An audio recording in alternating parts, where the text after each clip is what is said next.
Oh, hey, what's going on, guys? Um, is it showtime, right? I'm ready, man. Let's do it. The show is Um, on, Aaron. yeah, man. Things are going great here. Um, no worries at all. Like, it's all everything's super chill. It's all good, dude. Let's do a show. Let's do it. I'm on. Let's go. Okay, so Yeah, we're gonna do a recap of the first week of the playoffs of the 2022 season. yeah, yeah. I'm Aaron and Jason and whatever. Uh, so we had some games last week. Number one seed Shane defeats number eight seed Jeremy 130 to 97. Good riddance. As fun as an 8-1 upset would have been, I'm glad this cursed Dude Abides team has been bounced.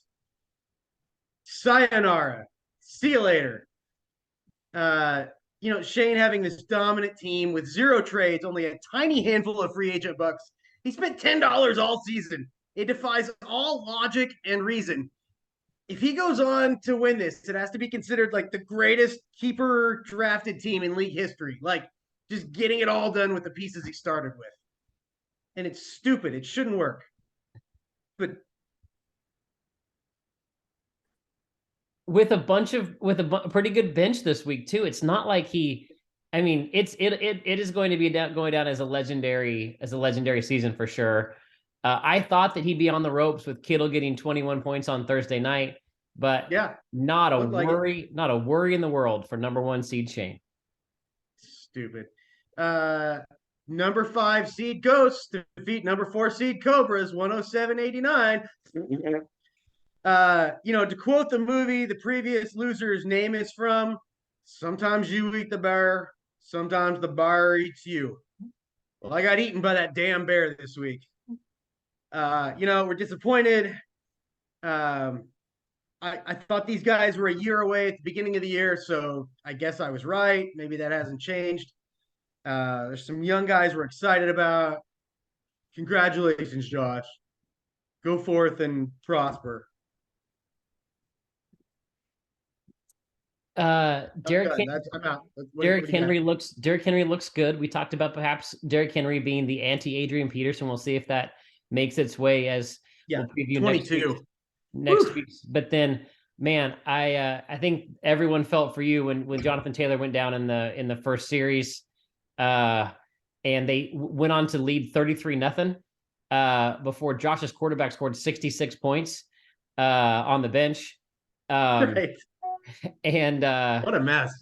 and then of course, I mean the Bengals just didn't have a very strong game, Yeah. and Cobras had to say goodbye. I feel for you, man. I brought you by a consolation prize this week because I felt for you. It's always sucks to lose the first week of the playoffs because you're in no man's land. Yeah. And it was a nice gesture. You brought me by these nice cards of these players. But it's bittersweet because these guys make me want to puke right now. It's a really nice Jonathan Taylor card, but also Jonathan Taylor, come on. So Have you been yeah. thinking about that trade this week? What did you trade, Jonathan? What did you get in the Jonathan Taylor trade? Well, that was the yeah, of course I've been thinking about it. That was the Waddle trade. Waddle Yeah, who had two touchdowns this week. yeah. Uh so who's to say what else would have happened between now and then? You can't paint that picture. Who knows? Right. But Sure. but yeah, that sucked. Like, woo, there goes the season. At the time I didn't love it, but like I just couldn't resist a 23-year-old former league rushing champ. Yeah. That's just too tasty for me to pass up. But Yeah. Jay must have known. I don't know. Man, Yeah, we'll talk about keepers maybe in an off season, but you look good going forward to the future. And best of luck to Josh this week as he tries to take down the behemoth. And we'll see. We'll talk about that in a little later in the show. yeah. Next up, let's talk about number two seed Jeff defeating number two seed Brandon, 105 to 104. A measly 8 yards separating these two. What a heartbreaker for Jolkin Tolkien. The Miracle Rhinos, they ride Mahomes and the Patriots to just another victory. If I was one of the quarterback deficient teams in the league, there's a few. My number one priority this offseason would be to just get Lawrence from Brandon, because Brandon seems to not trust or respect him enough to play him. Maybe he would trade him to somebody that would. Man, he beats Jeff in a runaway if he trusts the two owners here on this YouTube show to start Trevor Lawrence. But then he had a touchdown from Jawal Williams called back at the very end of the 49ers game. They took out CMC and the backup running back ran for a bunch of yards. I mean, Christian Kirk with Trevor Lawrence throwing for 52 points, Christian Kirk only getting a few of those yards, and Zay Jones getting the rest. I mean, I felt like, and then of course it's the only 0.8 points. I kept waiting for like the Carolina Panthers to get us like one more sack because a quarterback stepped out of bounds, 1 yard behind the line of scrimmage, and they didn't credit the defense. But like, I just felt like if I were Brandon, I would not set a lineup the next 2 weeks because there's a chance that Brandon from the 7 seed could just, if coulda, shoulda, woulda, could have won the title if any of the changes he doesn't make. Don't know what might have been. Oh, yeah. I feel for Brandon. I've been texting him quite a bit. But Jeff, if he wins the title, he'll have to look back at this week at just like the 0.8. It's that NC2A tournament 16 seed that the 1 seed just barely beats the 16 and then runs the table. Like you have to get lucky in this game. It's not just about being good. It's about getting lucky. So he got lucky for sure. Yeah. Well, let's speak. Good segue. Speaking of lucky, number 3 seed Jason defeats number 6 seed Lahan. That was like professionally done. Segue 82-77. I thought Chris had you. You're on the ropes. He held you down, playing that defense that our division is known for, but he just could not put you away. Walk us through that last stretch of your game with Chris. I think my corn dog's done, so I'm gonna grab that while you're talking. Well, Josh said it on the message board. I was dead to rights, and then in this last drive, Herbert is able to complete that 30-yard pass, and then Dicker the kicker kicks the field goal, all while the Raiders have the most incredible play. I thought for sure Josh Jacobs would get that 40 yards in overtime, but something happens, and I actually like to go to the videotape. Let's replay this. Oh, we've got let's replay this Raiders play. I hope that YouTube lets us play this and doesn't take the video down. So if this video doesn't play, sabotaging our whole affair. Yeah, I'll have to put it like on a video via text or maybe on the message board. But I have that play I want to show and share with you guys. That last Raiders play, which the Raiders winning on a walk-off interception return for a touchdown by the defense special teams was incredible. And in case anybody didn't didn't watch it this week, I wanted to replay it here for us on the show. Stevenson. Is anyone going to lose it? Up the 30, flips it back. Stanford band nowhere in sight. Oh, it's kicked off. Oh no. Oh. Wow. That is some production value. Oh my goodness. My favorite moment was when the Karate Kid catches that pass. And look at Chris as the tears in his eyes as he gets stiff-armed by the Karate Kid with the frowny face on the ground. And my goodness, what a moment that was. The Karate Kid just running right over Mahoney. Not a doubt in my mind that was what's going to happen. Never a doubt. Karate Kid with the win. He does not like that. Look at that face. It felt great. And I feel like if the Karate Kid wins it all, it'll be this moment that will be remembered forever right here. So you're doing like that Fortnite thing where they hump up and down on the fallen soldier.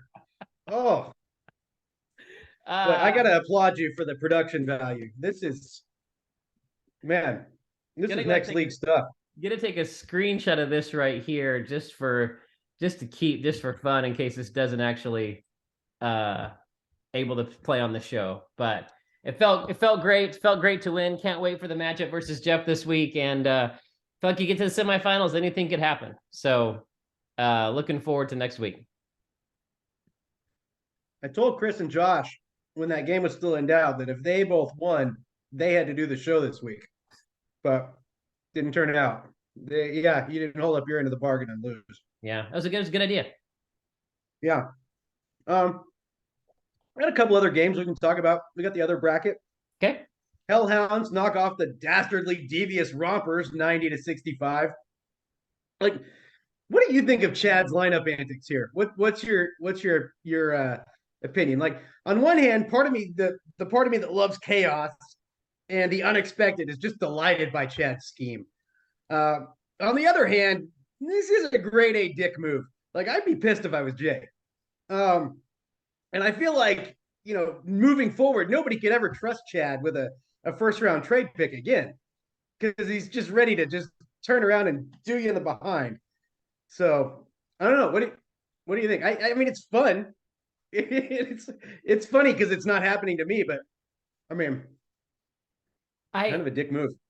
It's a dastardly deed. I don't think it'll end up actually helping him. In the end, I don't think that when you do something like this, I feel like it at some point will hurt your team in the future.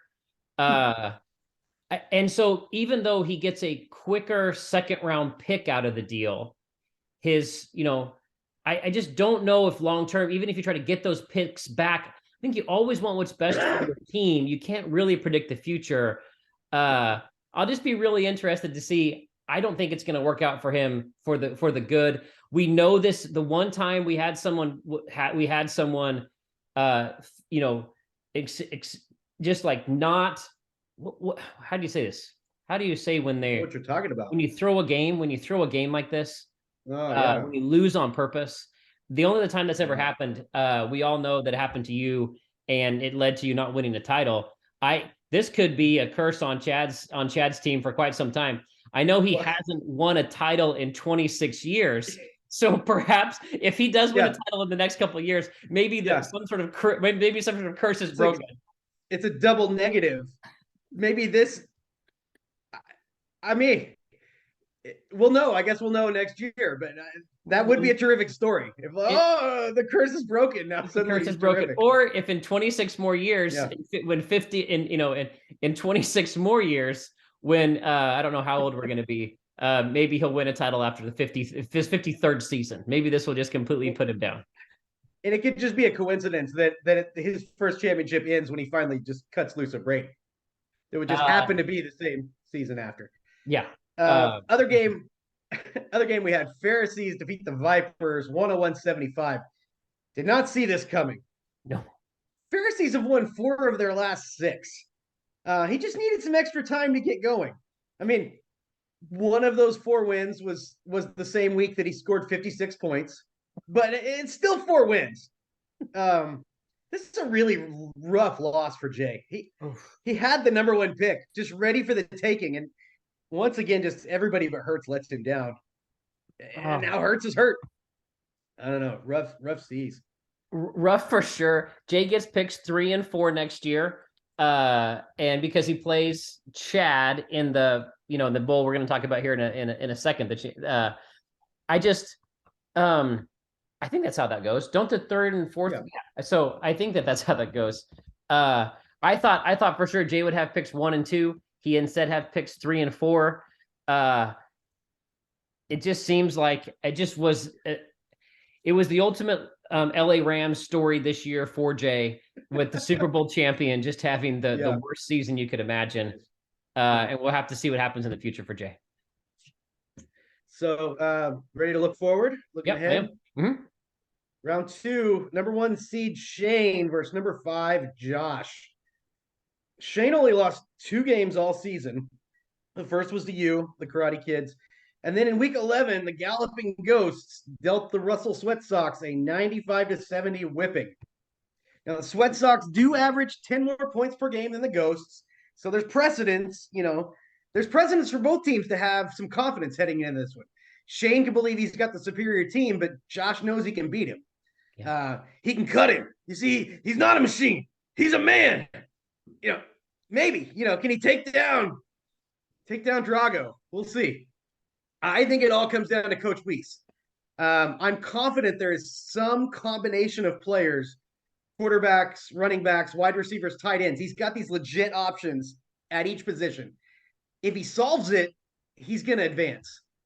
If he gets it wrong, I think Shane's going to make him pay the way he's made so many other teams tap out this season. Shane just has to solve that wide receiver question, but everybody else has probably already written a pin on the lineup. Biggest variable, like what's Gardner Minshew going to do to Shane's band of Eagles? How many points can he get them to? But I just think it all comes down to the ghosts, their decision making. I'm uneasy, but I'm going to take them. I'm going to take Josh for the win. Oh, I like it. That's amazing. It looks like right now Shane's made a lineup change, which is just it's remarkable. As did Josh, but I'm surprised that Shane just didn't have the same lineup from week 1 till the championship game. He's put another Philadelphia Eagle wide receiver in a starting lineup. So he has Brown, Devonta Smith, and Miles Sanders. And it's going to be the question of, does Gardner Minshew start this week for the Eagles? And what does that do to Shane's team? Because having 3 key players against the Dallas Cowboys and Micah Parsons, I mean, it's such an amazing game. And then on the other side, you've got Kirk Cousins right now for the Galloping Ghost starting against Saquon Barkley and the Giants. You have such great matchups in a great game. I just looking down, I mean, the Ghosts have Cousins, Henry, Chubb, Williams, Chase, and then Dallas Goedert back. So you have so many, every single key player for Philly is in this game. And of course, you've got the games happening on Christmas Eve, Christmas, the day after Christmas. So Merry Christmas to all the families who are having to put up with grumpy fantasy owners over the course of this incredible holiday, celebrating Emmanuel, God with us. My poor wife and children are going to have this guy on edge fretting all week. It's an incredible Christmas gift for 2 owners getting the chance to play for the title next week. We'll see what happens. I'm taking Josh. I'm not taking Josh. I'm taking against you, and I'm taking the Josh Allen-led Shane Cowherd Russell Sweat Sox to play for the title. My goodness. All right. Well, let's see who's on the other side. Number 2, Jeff. Number 3, Jason. Talk about your battles of good and evil. Nobody's rooting for the Karate Kids here. I bet the whole family, the whole league, your family, everybody is rooting for the Rhinos here. This is kind of like the last game in that the points leader of the 2, Karate Kids, you guys averaged like 7 greater points per game than the Rhinos. But when the 2 teams went head-to-head back in week 4, Rhinos came away with a 24-point win. Yeah. Week 4 was a long time ago. I think the Karate Kid ruins Christmas for everybody that's rooting for a Jason loss. I think Jeff puts up a big fight.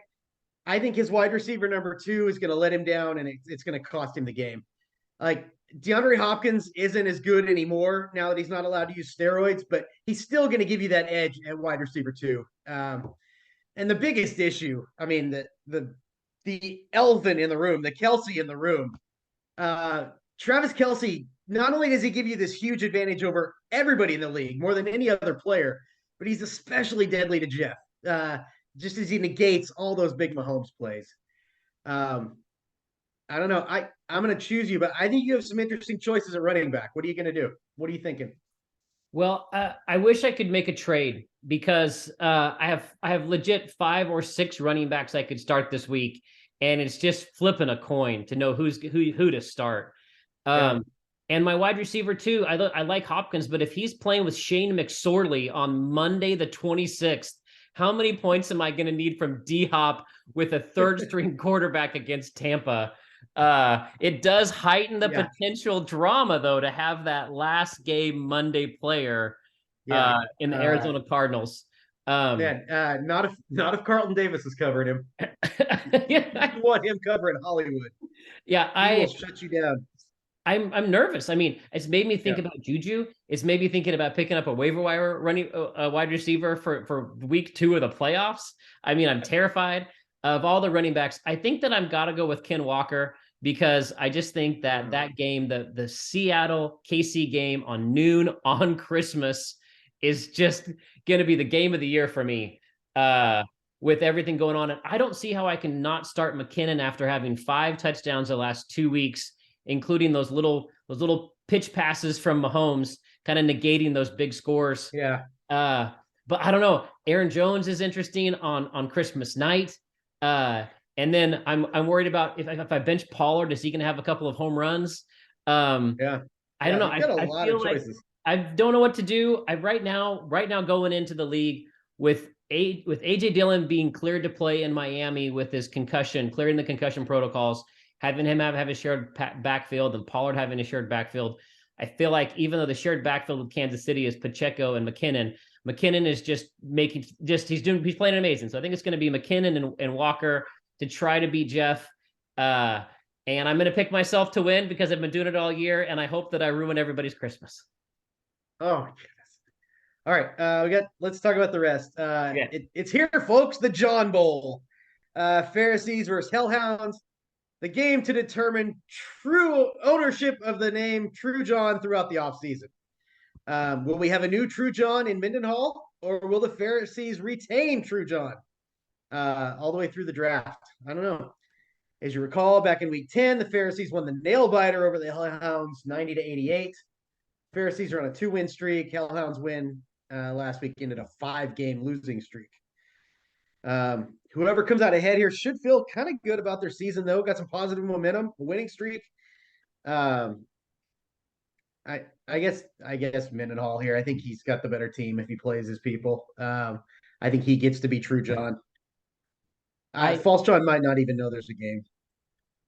I'm sure he does because I think it's I feel like it's one of the big wins he's had all week was last week.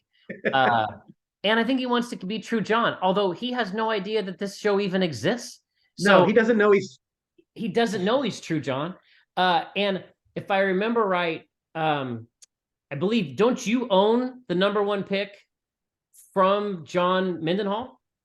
Oh, I can't remember. That would have been so long ago. Who can keep up with these things? I'm fairly certain that you want the number 1 overall pick, and I'm sure that you're rooting pretty hard for the Hellhounds to win this week against John Middendorf's team. So I think that John Mendenhall is going to be the True John, handing over the number 1 overall pick to you.